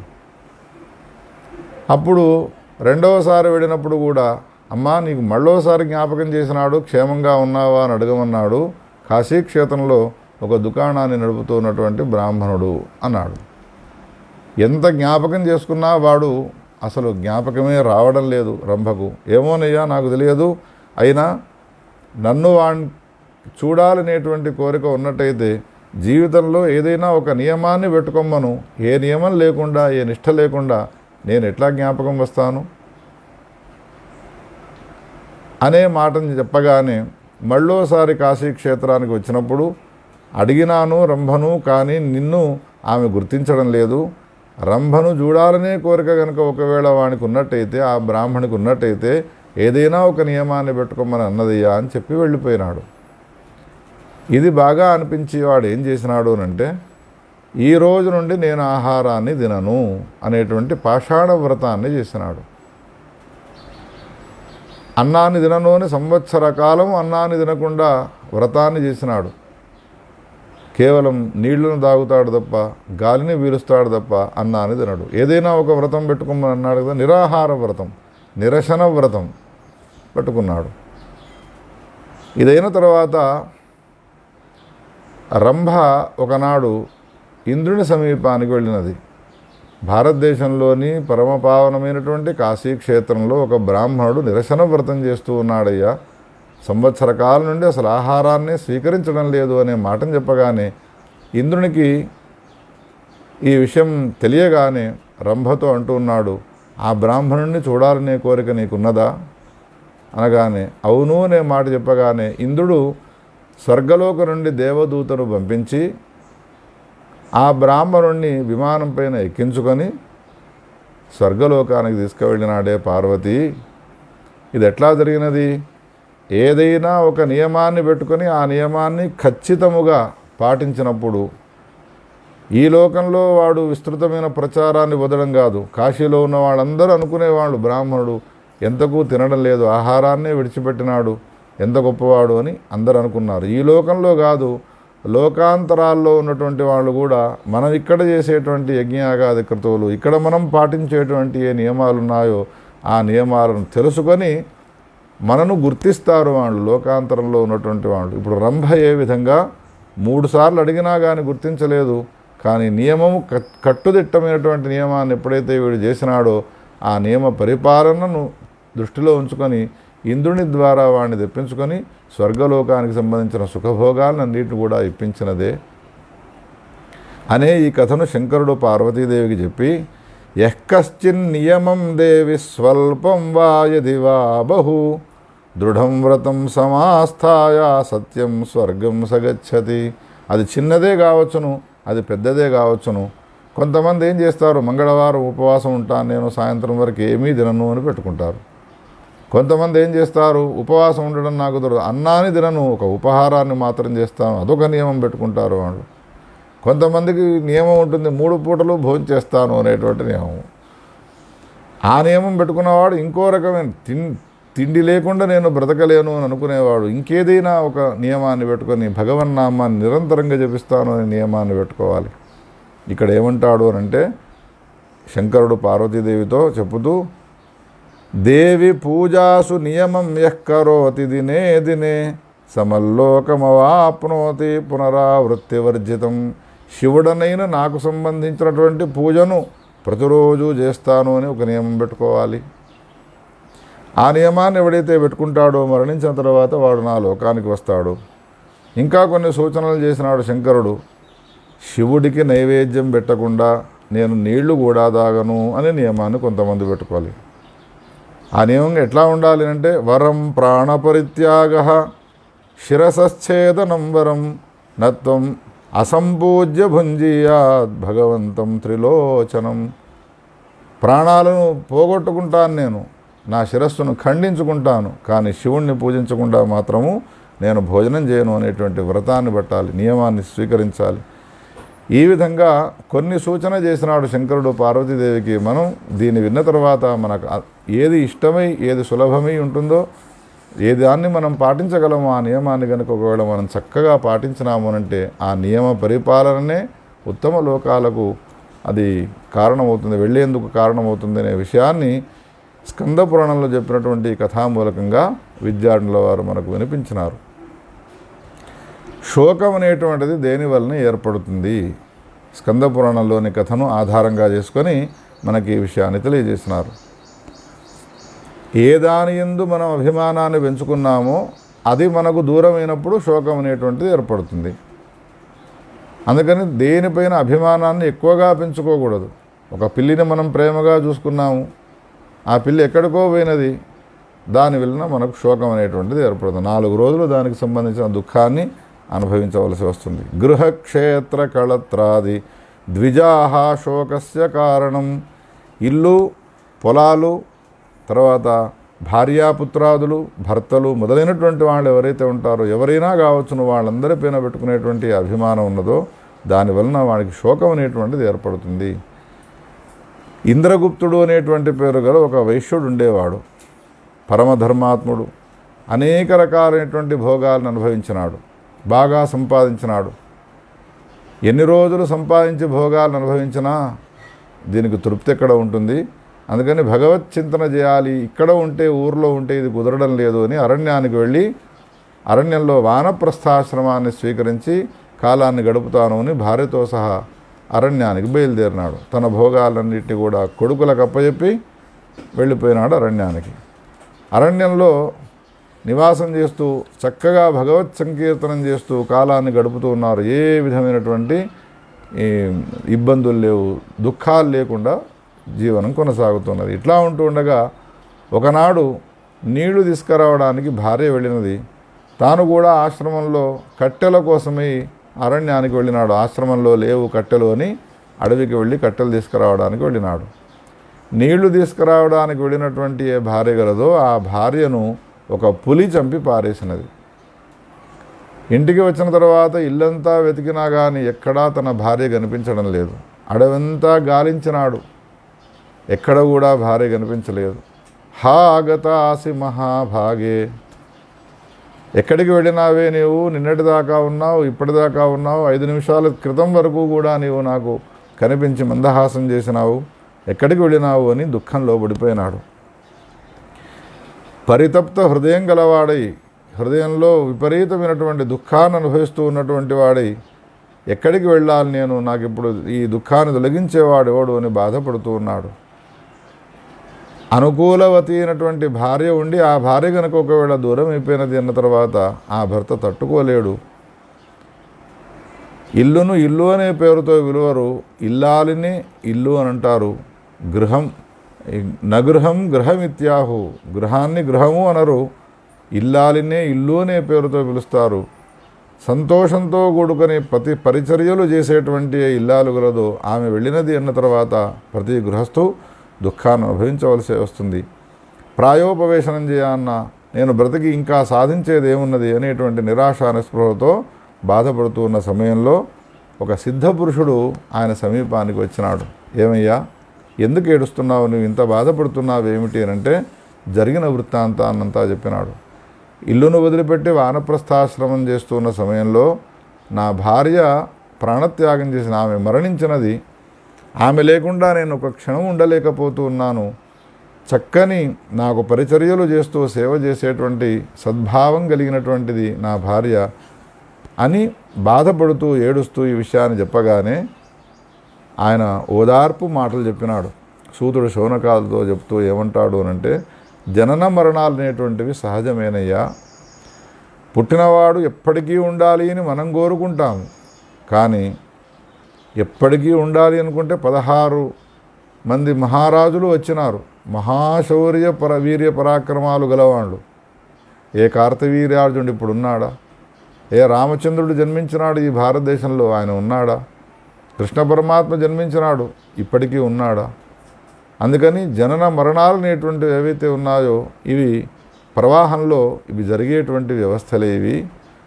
అందులో నీ భార్య మరణించినది అనంటే మంచి చక్కని పతివ్రతా ధర్మాన్ని పొందినది, ఆమెకు ఉత్తమమైనటువంటి గతి లభించినది, ఆమెను గురించి నీవు దుఃఖపడాల్సినటువంటి అవసరం లేదయ్యా అని ఈ విధంగా ఈ విషయాన్ని చెప్పుతూ, పక్షిణ పశవ సర్పా పిశాచా రాక్షసాస్తథా మృగా మనుష్యా జంతూనాం మరణే హేతవో నఘ. మానవుడు మరణించడానికి పక్షులు, పశువులు, మృగాలు, పిశాచులు, రాక్షసులు, మనుషులు కూడా కారణమవుతారు మరణానికి. ఎవడు ఏ జీవితాన్ని పొంది వానికి సంబంధించినటువంటి కర్మ ఫలాన్ని సమాప్తి చేసుకుంటాడో ఆ కర్మ ఫలము సమాప్తి కాగానే ఈ శరీరాన్ని వదిలిపెట్టి వెళ్ళిపోవలసినదే. ఒక చోట నుండి ఒక వస్తువును మనం కిరాయి తెచ్చుకున్నాము, మన పని అయిపోయినది, పని అయిపోగానే మళ్ళీ ఆ వస్తువును వానికి ఇచ్చినట్టుగా ఈ శరీరాన్ని మనం కర్మ ఫలాన్ని అనుభవించడం కోసం తెచ్చుకున్నాము. కర్మఫలము సమాప్తి కాగానే ఈ శరీరాన్ని వదిలిపెట్టవలసి వస్తుంది. దీన్ని పట్టుకొని నీవు వేళ్లాడుతూ దుఃఖాన్ని అనుభవించి ఏడుస్తూ కూర్చున్నా 100 సంవత్సరాలు నీవు ఏడ్చినా కానీ నీకు శాంతి అనేటువంటిది లభించదయ్యా అనేటువంటి సిద్ధుని యొక్క ఉపదేశాన్ని పొందినటువంటి ఆ వైశ్యుడు కాలాంతరంలో మనస్సును నిబ్బరం చేసుకున్నటువంటి వాడై భగవచ్చింతన చేసినటువంటి వాడై కాలాంతరంలో ముక్తిని పొందినాడయ్యా శౌనకాదుషులారా. అందుకని వచ్చినటువంటి మానవ జన్మాన్ని సార్థకం చేసుకోవాలి అంటే అయినంత వరకు అభిమాన త్యాగాన్ని చేస్తూ ఉండాలి. ఒక వస్త్రాన్ని నేను కట్టుకున్నాను, మా గురువుగారు కూడా చెప్తుండేవాడు, వస్త్రాన్ని కట్టుకున్న తర్వాత ఎక్కువ రోజులు అవుతూ నా కొద్దీ ఆ వస్త్రం పైన అభిమానం ఎక్కువ అవుతూ ఉంటుంది. ఒక వస్తువును మనం ధరించి ఉన్నాము, ధరించిన తర్వాత చాలా రోజులు ధరించిన తర్వాత ఎవరైనా ఆ గడియారాన్ని నాకు ఇస్తావా అంటే, అబ్బో ఇది నేను ఇచ్చేది కాదు, నా చిన్ననాటి నుండి నేను దీన్ని ధరించినాను అని అభిమానం పెంచుకుంటాడు. అందుకని అభిమాన త్యాగం కోసమై మెల్లమెల్లగా మనం దాన్ని దూరం చేసుకునేందుకోసము దానాలు చేసే అలవాటును చేసుకోవాలి. ఒక వస్తువును తీసుకొని వెళ్ళి బ్రాహ్మణికి దానం చేసి ఇదంతుభ్యమహం సంప్రదదే నా మమ, ఇది నాది కాదు, ఇది నీకు ఇస్తున్నాను అని మమతా విసర్జనం చేస్తూ దానము ద్వారా దాన్ని జయించవచ్చును అనేటువంటి విషయాన్ని విద్యారణుల వారు మనకు తెలియజేసినారు. విష్ణు పురాణంలోని ఒక అద్భుతమైనటువంటి కథను చెప్పినాడు. గురువు ఒక మంచి విషయాన్ని ఉపదేశం చేసిన తర్వాత గురువుపదిష్టమైనటువంటి ఆ మంచి విషయాలు ఎప్పటికీ జ్ఞాపకం ఉంచుకోవాలి. ఆ ఉపదిష్టమైనటువంటి మాటలను మరిచిపోయినాడు అనంటే వాడు నిజమైనటువంటి శిష్యుడు కాకుండా పోతాడు. భగవద్గీతను యుద్ధ సమయంలో ఉపదేశం చేసినాడు కృష్ణ పరమాత్మ అర్జునునికి. ఆ తర్వాత ఒకనాడు హస్తినాపురానికి వచ్చినాడు. ఏమయ్యా, ఆనాడు యుద్ధ సమయంలో నీకు బోధించిన భగవద్గీతను ఒక్కసారి నాకు వినిపించవయ్యా అనంటే, బావా నేనంతా మర్చిపోయినాను, మళ్ళోసారి చెప్పు అన్నాడు. అప్పుడు మళ్ళీ బోధన చేస్తున్నాడు. దాన్ని అనుగీత అనే పేరుతో పిలుస్తారు. భగవద్గీత మొట్టమొదట ఉపదేశం చేసినాడు, అర్జునుడు మర్చిపోయినాను అన్న తర్వాత మళ్ళీ ఉపదేశం చేసినాడు. దాన్ని అనుగీత అనే పేరుతో చెప్తారు. సూతుడు శౌనకాదులకు ఈ కథను చెప్తున్నాడు. విష్ణు పురాణంలో వ్యాసుడు రచించినటువంటి అద్భుతమైనటువంటి కథ. రుభు అనేటువంటి పేరు గల ఒక ఋషీశ్వరుడు ఉండేవాడు. ఆయన అనుభవాన్ని పొందినటువంటి వ్యక్తి, పరమాత్మ యొక్క స్వరూపాన్ని తెలుసుకున్నటువంటి వ్యక్తి. ఆయన కేవలం శాస్త్రముల ద్వారా, యుక్తుల ద్వారా మాత్రమే కాదు, అనుభవంలో కూడా నేను పరమాత్మని అయి ఉన్నాను అనేటువంటి భావాన్ని పొందినవాడు.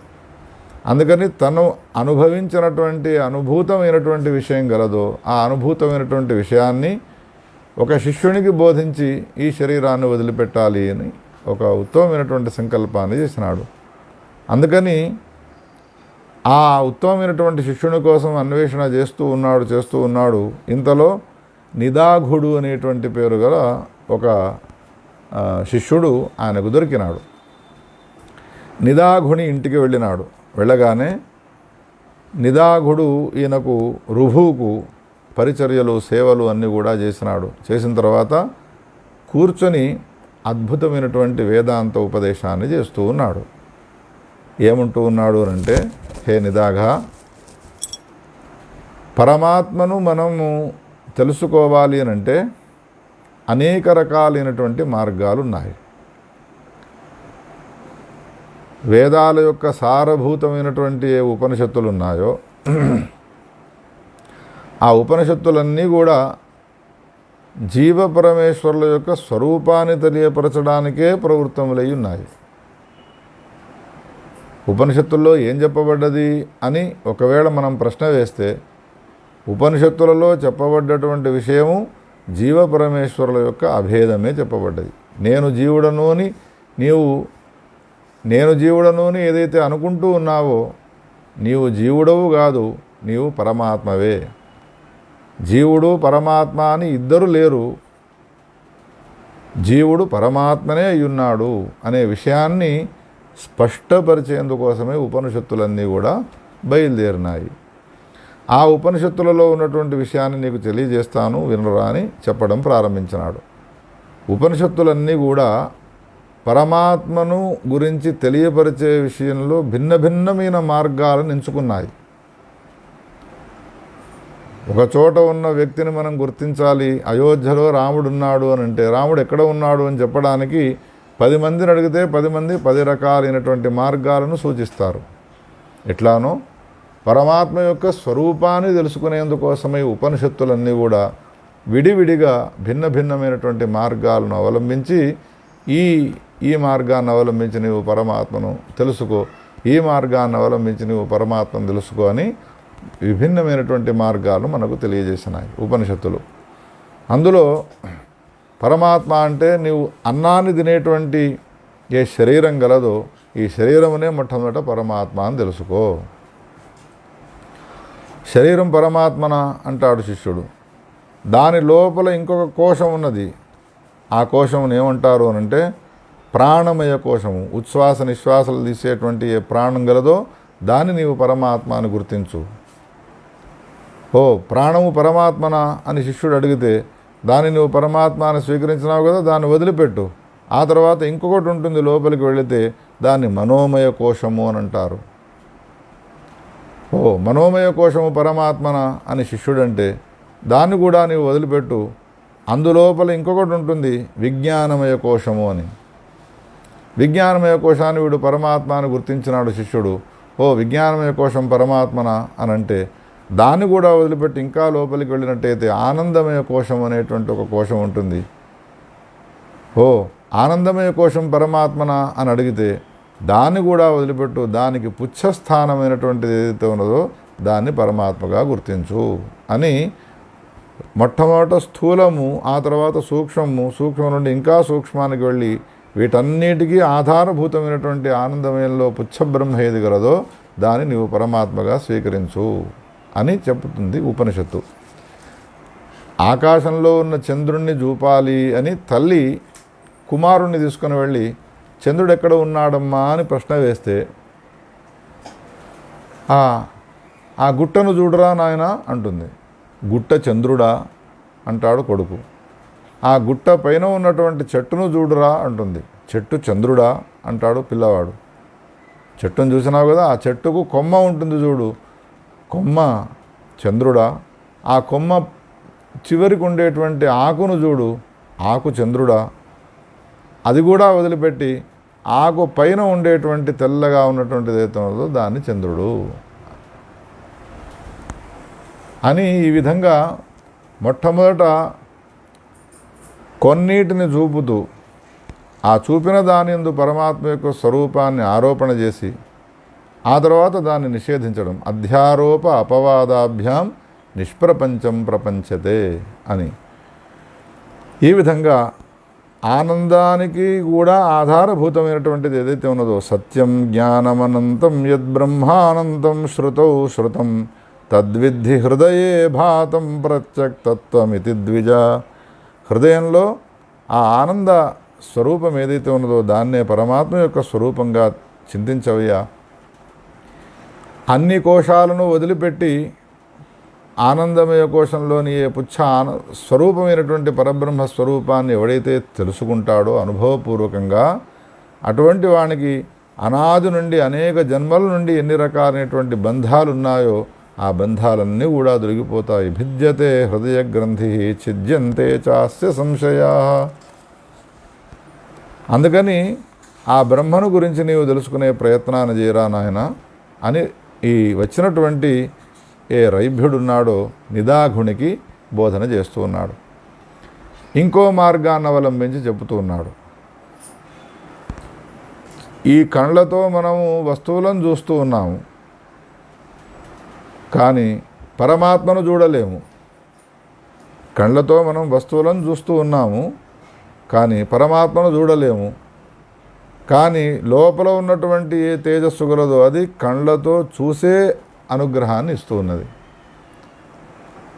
ఏది లోపల ఉండి కళ్ళతో రూపాన్ని చూసేటువంటి అనుగ్రహాన్ని ఇస్తూ ఉన్నదో దానిని కళ్ళు మాత్రం చూడలేవు. ఎంత విచిత్రం చూడు. యచ్చక్షుషా నగృహ్యేత ఏన చక్షుర్నగృహ్యతే తద్బ్రహ్మత్వం సదా విద్ధి నయనం దృష్ట్వా అభివీక్షితం. చెవులతో మనం శబ్దాన్ని వింటూ ఉన్నాము, ఆ చెవులు కూడా పరమాత్మను తెలుసుకోలేవు. కానీ ఆ పరమాత్మ ఉంటే కానీ చెవులు పనిచేయగలుగుతాయి. వాడిని పరమాత్మ అని గుర్తించు నీవు అని ఈ విధంగా అన్ని ఇంద్రియాల మూలకముగా పరమాత్మ యొక్క స్వరూపాన్ని తెలుసుకునేటువంటి అవకాశం ఉంటుందనే విషయాలన్నిటి కూడా చెప్పి వాడు అనేకంగా లేడు. ఏకో దేవః సర్వభూతేషు గూఢః సర్వవ్యాపి సర్వభూతాంతరాత్మ కర్మాధ్యక్ష. నీవు ఆచరించే ప్రతి కర్మలకు వాడు సమీపంలో ఉండి చూస్తూ ఉంటాడు. అన్ని భూతముల యందు నివాసం చేసేటువంటి వాడు. వాడు లేకుండా ఏ పనిని నీవు చేయలేవు. నీవు చేసే సత్కర్మ వెనుక వాడున్నాడు, నీవు ఆచరించేటువంటి దుష్టకర్మ వెనుక కూడా వాడే ఉన్నాడు. చిన్న జీరో బల్బు వెలిగినా కరెంట్ ఉంటుంది. పెద్ద 1000 వోల్టేజ్ ఉండేటువంటి బల్బు వెలుగుతున్నా అందులో కరెంట్ ఉంటుంది. ఎట్లా కరెంటు యొక్క సాన్నిధ్యం వలన ఫ్యాను తిరుగుతూ ఉంటుంది, ఫ్రిడ్జు చల్లదనాన్ని ఇస్తుంది. ఎట్లానో పరమాత్మ యొక్క సాన్నిధ్యం వలన జగత్తులో ఉండేటువంటి అనేక రకాలైనటువంటి జీవజంతువులంతా కూడా ఆయా పనులను చేస్తూ ఉన్నారు. కరెంటు పోతే ఎట్లయితే లైటు వెలగదు, ఫ్యాను తిరగదు, ఫ్రిడ్జు పని చేయకుండా ఉంటుందో, చైతన్యం లేకపోయినప్పుడు జగత్తులో ఉన్నటువంటి ఏ వస్తువులు కూడా ఏ పని చేయకుండా పోతూ ఉంటాయ్యా అని ఈ విధంగా ఆ లోపల ఉన్నటువంటి పరమాత్మ యొక్క స్వరూపాన్ని నీవు తెలుసుకున్నట్టయితే నీకు ఆనందం లభిస్తుందిరా. అనేక సంవత్సరాల యొక్క సాధన చేసి నేను ఈ విషయాన్ని తెలుసుకున్నాను, నీకు ఈ హితబోధ చేసినాను అని వెళ్ళిపోయినాడు. దీన్ని చింతన చేస్తూ ఉండు అని మరీ చెప్పి వెళ్ళిపోయినాడు. సంవత్సర కాలం గడిచిపోయినది.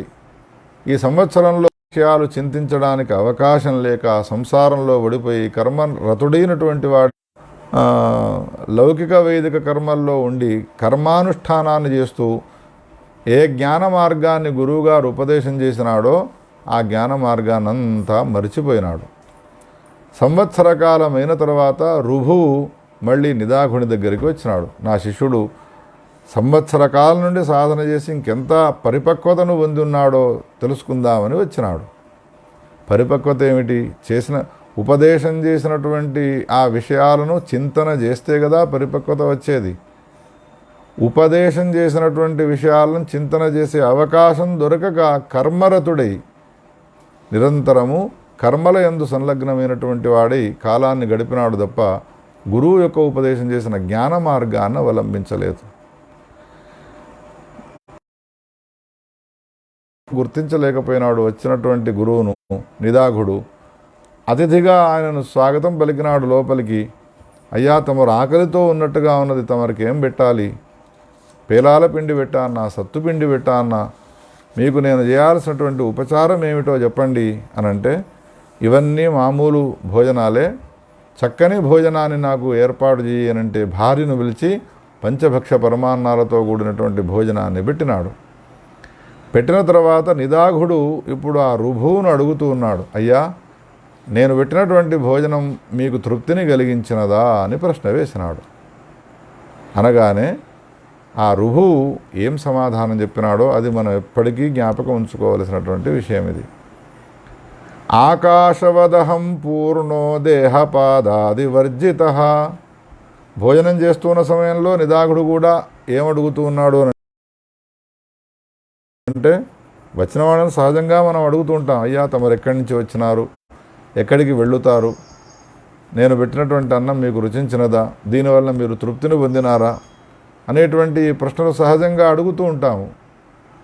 నిదాఘుని యొక్క పరిస్థితిని బాగా ఆలోచన చేసి చేసుకున్నటువంటి పరిస్థితిని గుర్తించినటువంటి వాడై నిదాఘునితో రుభుడు ఏమంటూ ఉన్నాడు అంటే, నాయన, నేను చెప్పే సమాధానాన్ని విను.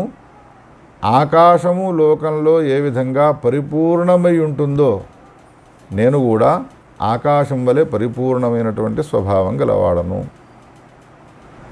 ఆకాశానికి ఎక్కడైనా నీవు ఇది ఆకాశానికి సంబంధించిన కాలు, ఇది ఆకాశానికి సంబంధించిన చెయ్యి, ఇది ఆకాశానికి సంబంధించినటువంటి ముఖము అని చెప్పుతావా? ఏ విధంగానైతే ఆకాశానికి అవయవాలు అనేటువంటివి లేవో నాకు కూడా అవయవాలు లేవు. ఇప్పుడు ఆకాశం అనేటువంటిది నేను కరీంనగర్లో బయలుదేరినాను, గుంటూరుకు చేరుకున్నాను అంటుందా ఆకాశము? అనదు. ఎందుకు అనంటే కరీంనగర్లో ఉన్నటువంటి ఆకాశం గలదో అది గుంటూరులో ఉంటుంది, గుంటూరులో ఉన్నటువంటి ఆకాశం గలదో అది శృంగేరిలో ఉంటుంది, శృంగేరిలో ఉన్నటువంటి ఆకాశం గలదో అది కాశీక్షేత్రంలో ఉంటుంది. ఆకాశం అనేటువంటిది సర్వవ్యాపకమై ఉంటూ ఉండగా గుంటూరు నుండి కరీంనగర్కి వచ్చినది, కరీంనగర్ నుండి శృంగేరికి వెళ్ళినది, శృంగేరి నుండి కాశీకి వెళ్ళినది అని అంటావా? నీవు అనలేవు. ఏ విధంగా సర్వవ్యాపకమై ఉన్నటువంటి ఆకాశానికి గమనాగమనాలు అనేటువంటివి లేవో, ఆకాశము వంటిదే ఆత్మ సర్వవ్యాపకమై ఉన్నప్పుడు దానికి గమనాగమనాలు ఎక్కడివి? నీవేం ప్రశ్న వేసినావు? ఎక్కడి నుండి వచ్చినావు, ఎక్కడికి పోతావు అన్నావు. ఈ గమనాగమనాలు అనేటువంటివి. ఇంకోటి తృప్తి ప్రశ్నను కూడా వేసినావు. నేను పెట్టినటువంటి ఆహారం వల్ల నీకు తృప్తి కలిగినదా అన్నావు. తృప్తి అనేటువంటిది నాలుక చెప్పాలి.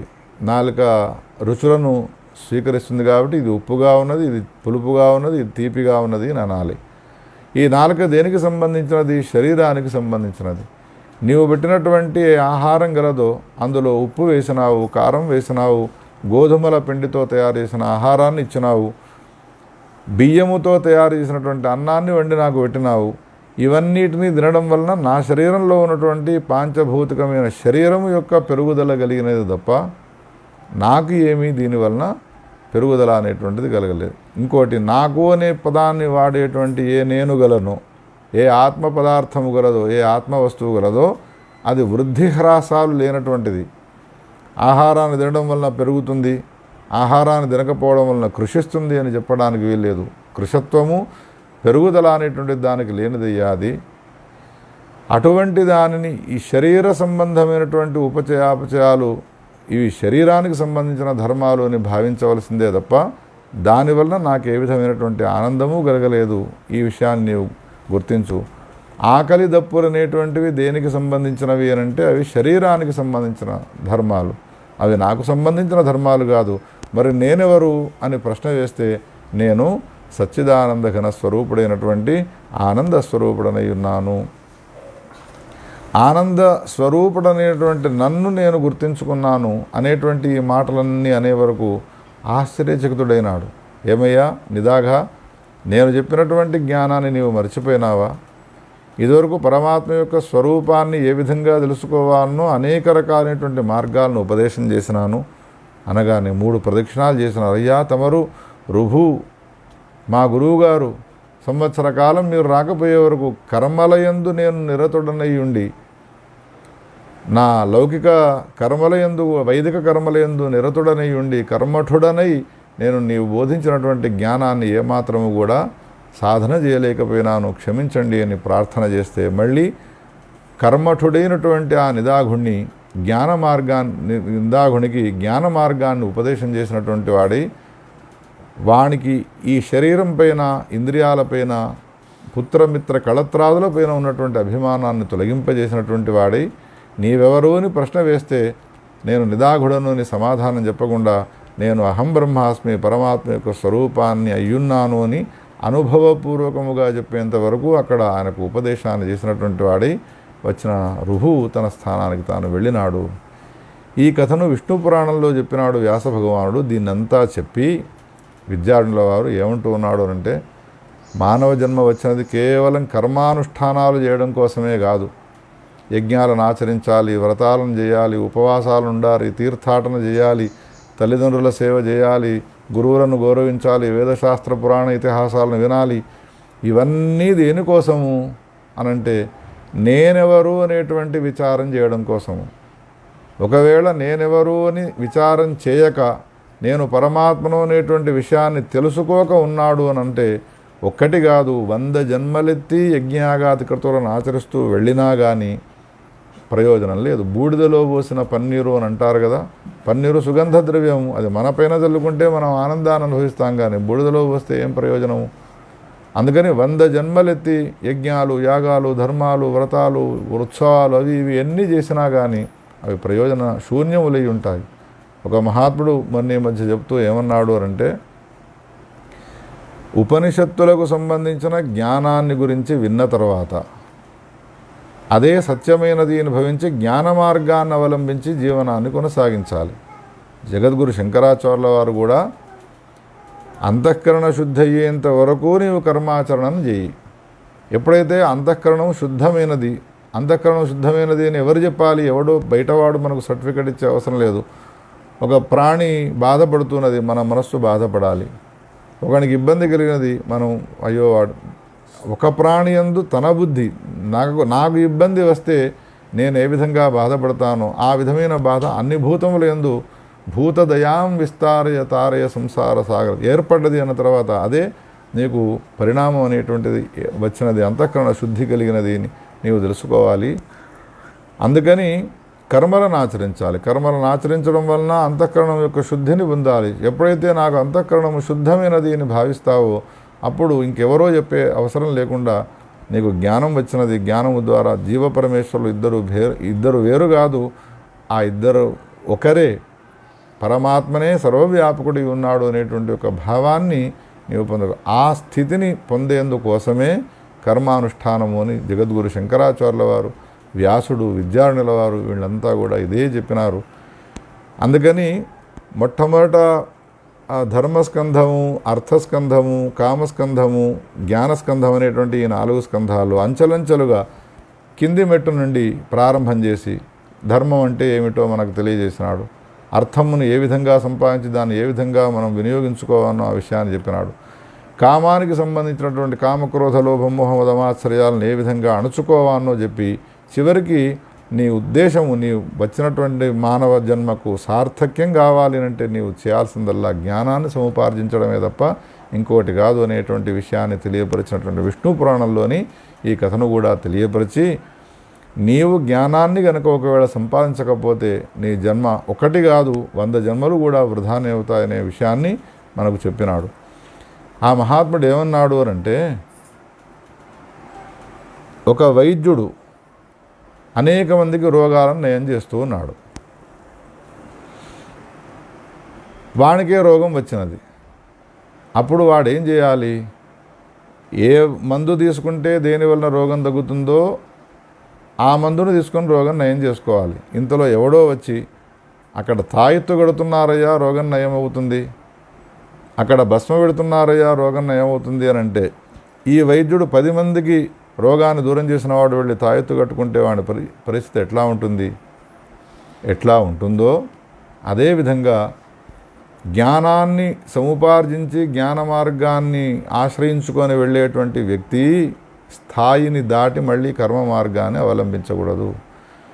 ఒక మెట్టును ఎక్కినాము అన్న తర్వాత ఆ మెట్టును వదిలిపెడతాం, రెండవ మెట్టును ఎక్కుకుంటూ వెళ్ళిపోతాం సౌధాన్ని అధిరోహించే సమయంలో. ఎట్లానో కర్మ మార్గము, ఉపాసనా మార్గము, ఆ తర్వాత జ్ఞాన మార్గ మోక్షం అనేటువంటి సౌధాన్ని అధిరోహించినాము అన్న తర్వాత ఇక మెట్లతో ఏ విధంగా అయితే మనకు అవసరం ఉండదో ఆ విధంగా కర్మను ఆచరించాలి, ఉపాసన చేయాలి. ఇదంతా అజ్ఞాన దశలో ఉన్నప్పుడు. జ్ఞాన దశ వచ్చిన తర్వాత అనే విషయాన్ని తెలియపరచడానికి ఈ విధంగా 4 స్కంధాలకు సంబంధించి వ్యాసుడు రచించినటువంటి అష్టాదశ పురాణాల్లోని అద్భుతమైనటువంటి కథలను తెలియజేస్తూ, అన్నం తినకుండా మారాము చేస్తున్నటువంటి పిల్లవానికి కథలు చెప్పితే వాడు అన్నం తిన్నట్టుగా, వాడు అన్నం తినడం అయిపోగానే కథ కూడా అయిపోతుంది ఎట్లానో అట్లా విద్యారణుల వారు మనకు చాలా అద్భుతమైనటువంటి కథలను అందించి చివరికి నిగమనంలో దీని యొక్క ఫలశ్రుతిని చెప్పినారు. ఇత్యేవం కథితో విప్రాహ పురుషార్థ సుధానిధి. హే బ్రాహ్మణులారా,